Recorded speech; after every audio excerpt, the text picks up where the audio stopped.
What are his outstanding qualities in your opinion? Because you're someone whose football opinion I rate in it. So I'll hear you out. But And bro, that's who's what. our best? Who is the best player for that system in Man United squad What do you before mean? we sold him? Ah, I know who you're talking about. Well, what was the point in selling Fred if you're going to play that style of football that exactly suits him? He's our I best can't get. player in all the big games. Okay, sweet. Fair enough. With Fred, I ain't a fan of him, but I'll be real, bro. Like you look at the contract, you look at the age, and you look at the ceiling. Like, let's be real, man. Man's 31. It's time to get rid. And I'll be honest. Yeah, but off the ball, he's better than Bruno, though. You talk about Bruno off the ball. Fred actually tackles and wins the ball, bro. Like Bruno's not a ball winner like that. He puts pressure on the ball, but he don't. How many times you see Bruno tackle a man, win the ball, and he doesn't? I'm hearing you switch sides, fam. I Talk ain't to switch me. sides. I ain't switch sides. I told you. I said I don't trust this Brer no more. Like that's not switching sides. That's saying that I don't have faith in him. That's not me saying sack him. That's not Mm, me saying. I'm saying I do not trust him, bro. Do you know what I mean? It's all right, bro. Listen, I've done business with people I don't trust. You know, like mm. that. It just is what it is. But I don't trust him. I do not trust this guy. The manager needs to earn my trust. Do you know what I'm saying? And he hasn't. Do you know what I mean? Like it is what it is. At the end of the day, like he came in, yeah. Um, you have to give him the benefit of the doubt at the beginning Mm. because you have to. You know what I mean? The bottom line is, yeah, when you look at man's resume, yeah, he's won the league at Ajax, a league that's not really that competitive in a team that's got a structure above him where he doesn't recruit in it. Like Ajax don't leave it down to their managers to bring players in. They don't. So because of that, it's one of them things where he's doing something right now that he's got no previous in doing. So he's doing his own recruitment. His recruitment's been poor. Mm. The football's been poor. Gave man the benefit of the doubt last season because we won a trophy. But it's like the more of his own players we allow him, the worse he's making us. So like there you go. Like, what am I supposed to do? What am I supposed to do? Sit here and pretend that I can't see what's going on, bro? Like last season, when we lost the first two games, bro, and everyone was in meltdown, I wasn't panicking last season. This season feels a lot different to last season because he's gone and spent 60 million on Mason Mount. Do you understand what I'm saying? Like it didn't feel the same. What about homeboy on the right? Another waste of money, bro. Like, do you know what I mean? Hey, speak on it. Listen, the floor's Bro, yours. I've stayed quiet. Listen. hey, For 5 minutes. bro. I'm happy. Nah, but you know what it is? You know what it is, yeah? He's not, bruv. Like, I've actually watched this Brer play for us, yeah. Mm. And I've watched him wanting him to do well. Like, he's got nothing, bro. Like literally, like I said, I can't remember what show it was. I can't see him turning it around because he's got no qualities whatsoever, yeah, that I can see, yeah, that is just gonna take man to the next level. He's got none. Do you know what I'm saying? And that's just what it is. He can't pass, he can't shoot, Facts. and he can't get past players. Not because he technically can't, but because he's not brave enough. Do you know what I'm Mm. saying? He doesn't even try. So because of that, it's like, what are you gonna do? But again, that's the manager signing. The managers spent 85 million on him as well. Between him and Mount, that's enough to want to get rid of this guy. I'll be real. It's enough. It's enough. You know, like that. So it's one of them ones. Ericsson was a free transfer, so we can't really like. Ericsson is still better than Mason Mount in there. We let go of Sabitzer and Fred, who are both better than Mason Mount, and then brought in Mason Mount. We let go of Weghorst, who's a better 9 than Rashford, and then we're playing Rashford up front. Rashford offers nothing. At least Weghorst will press. At least when you play the ball into him, he'll hold it and bring people in. Rashford don't even do that. Do you know what I mean? Everyone's talking about Weghorst not scoring, but he was doing other things. Rashford's doing nothing at the moment. Do you know what I'm saying? And then he started Garnacho 2 weeks in a row. He's had 2 disaster classes, and he's waiting to 60 odd minutes to take him off, bro. Like, football's about synergy, bro. Like, I don't care who you are, what level you've coached at, yeah? You need certain balances. Football's about synergy and it's about partnerships. You have centre-back partnerships, you have right-back and right-wing partnerships, left-back, left-wing partnerships, you have midfield partnerships, you have attacking partnerships. Look at Man United's partnerships, bro. Bruno and Mount weren't going to work. I said before we even signed Mount that it wasn't going to work. It didn't work in pre-season, and it's not working now. The manager's still playing them together. And then on top of that, it's exposed Casemiro's weaknesses. So he's made Cass worse, and he's put two players together that don't work. Wan-Bissaka and Anthony doesn't work. Then you go on the other side, Garnacho and Shaw doesn't work. Rashford up top doesn't work, bro. Well, I'm supposed to just let this guy off, bro. Like, he's unbalanced the whole team. But okay, cool. I'll play devil's advocate. Would you not say in the first half plan worked? We just didn't take our chances. No, we didn't take our chances. You're right. Rashford missed a one-on-one, and there was another chance. Anthony also hit the post, I believe. Yeah, that was the second half. But first half, we had 3 sitters that we should be scoring. First half, yeah, and Bruno missed a free header as well. He did. But even that being the case, because I did say that during the game, I said, bro, like, you have to take your chances. But even so, yeah, that team's unbalanced. It doesn't work, bro. Like, it doesn't work. Like, it's just Tottenham weren't good to beat us. So the fact that we should have beat Tottenham, that doesn't mean we're good.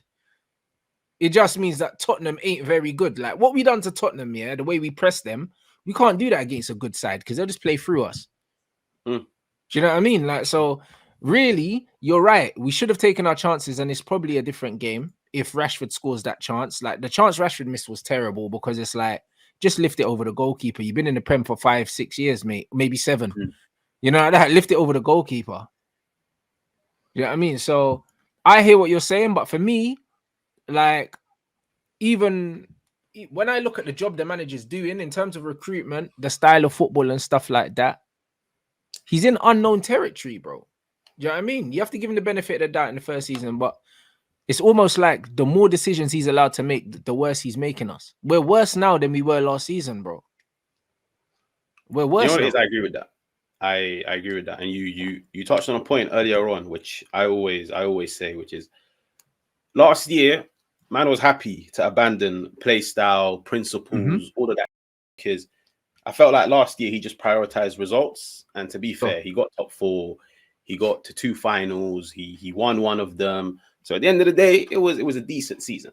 This season, I feel like everybody's expectations were different because you're sitting down thinking, sweet, you already had 12 months in the job, you've had 400 M's. I'll be real, like, besides Chelsea and maybe City, not many managers get that luxury to spend 400 M's within 12 months. And the crazy thing is that some of the underperformers, if I was to speak on this season, the majority of the underperformers have been his signings. So that's where, like, I understand when people have questions over the manager. I have my own questions as well. But I'll be honest, bro. I think Wolves was poor because in terms of structure, we were all over the place. Like, me and you, we even talked about it on the Red Talk group. Like, the whole Donny's average positions were higher than the strikers, fam. But would you not say that tends to happen when you start a season with a new midfield? It's not going to be the most cohesive. It's not going to be the most structured because it takes time to build a trio that can work with one another. So that's why I was like, with the Tottenham game, I'm going to be focusing on the structure a lot. You see why I don't agree with that, bro? Because in pre-season, we played more games than usual. We played like 6 pre-season games. We saw multiple times that Man United's second team were playing better than our first team. And these were a team that was thrown together that have never played together. Do you know what I'm saying? So the complete strangers, and they showed more synergy, more balance than the Man United first team. So it wasn't a case of the structure. The personnel wasn't correct. I saw that from pre-season. I'm sure you saw that too. Nah, I saw it. My only issue with pre-season is I feel like he wasted it.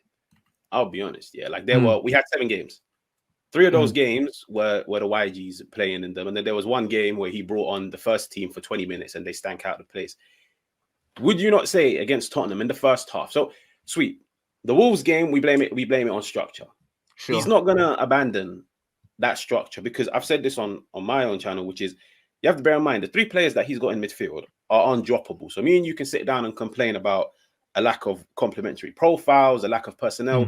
they're not gonna get dropped because Casemiro, like let's be real, Casemiro is the only anchor we have in this team. So you're not And he dropping doesn't deserve to get dropped because he's the best one out of the three by far. Other two is bro. I'm sorry. I know you're a fan of Bruno, but he's awful. Do you know what I You mean? know what And it is? I'll die. Bro. I'll die on that hill, bro. Like, Nah, do you know nah, what I nah, mean? no, The no, one no, thing no. that Bruno was giving us was goals, and he's not doing that no more. So what's he giving us now? Nothing. Sweet. So when you say you basing it, are we speaking about the Tottenham game or are you just speaking like? I'm saying in general, bro, I've never rated him, and you know that. Do you know what I'm saying? This guy, bro, I've been calling Bruno out since we signed him, even when he was scoring. And now people are starting to actually get onto Bruno now. Do you know what I'm saying? But bro, I called him out from the day he arrived. Do you know what I mean? I haven't changed my story. Like, he was scoring penalties.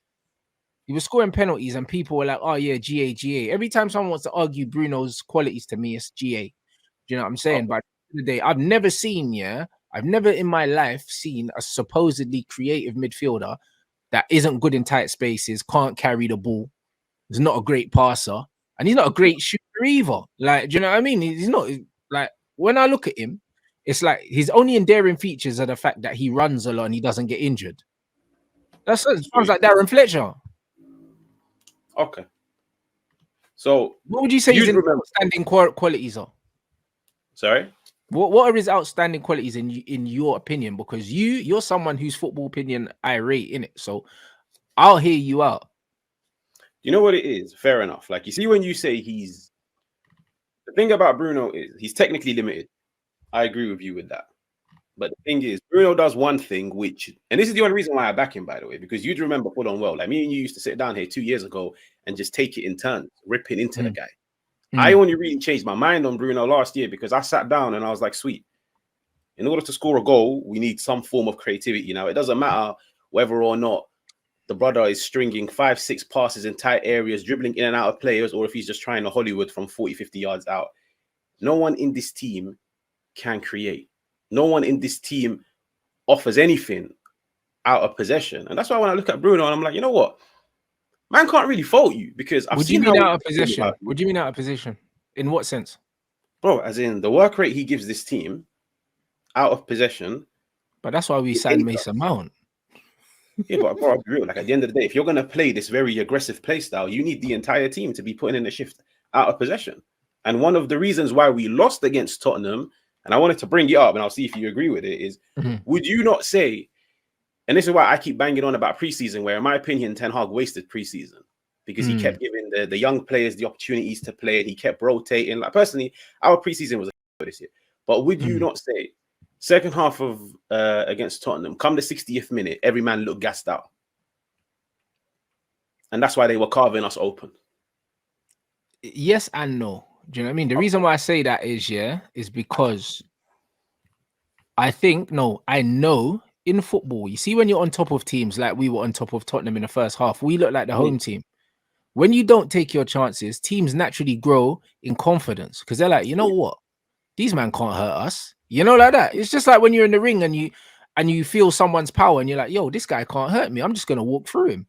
That's what it was. Like, we didn't take our chances, and then Tottenham started to get a bit cheeky and say, oh, you know what? Instead of rushing the pass, I'm gonna take an extra touch because these men, they don't really want it today.